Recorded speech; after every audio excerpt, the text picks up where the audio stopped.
So I thought I'll just keep going east. Maybe east is my direction. And yeah, and so that's why we were in New York. And so that happened, and then you try to. It was so surreal, and I remember what we were talking about camaraderie before we started.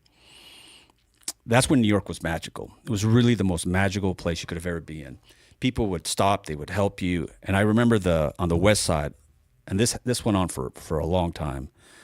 All the fire trucks going back and forth, right, and people clapping, kind of like COVID, but in a more sincere way. Everyone had an American flag. It was the most patriotic, the country had ever been.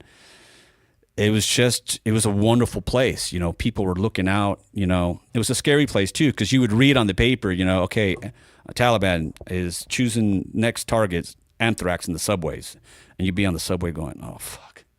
You'd be like, and you look at people like, don't make a funny move, dude, because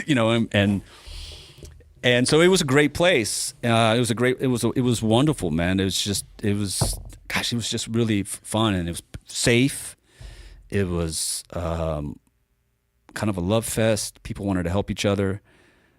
And that's kind of how I got really addicted to what was happening in the Middle East, because ironically, my father was very patriotic. He was a Syrian Jew, Argentinian Syrian Jew, and he was always grateful to this country, and he was always grateful to what America did during the Second World War. And he was a very proud American. And I got my patriotism through him, which is ironic because we had a kind of a turbulence relationship. And he would always watch this. I don't know if you remember this documentary called The World at War. I don't think so. Yeah, it was an old documentary, and he watched. It was basically the Hitler documentary, and he would watch that over and over, and he used to drive me nuts. In fact, I would lie on the couch sleeping when he would watch that. So, so I felt really. I wanted to find out what was going on in the Middle East. I was always the character. I always had the character. If you punch me, I'm going to punch you back. So I wanted revenge. I wanted those guys to be punished.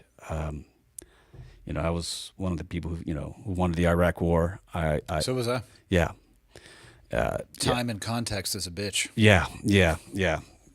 Not a good decision. Yeah. And it's hard for me. Unless you were directly tied to the monetary value of the military-industrial complex. Yeah, unless you were part of Halliburton. Yeah. You did well. I think they did okay. Yeah. Shareholders might have been happy for about 2 decades. Probably still are to some degree. For sure.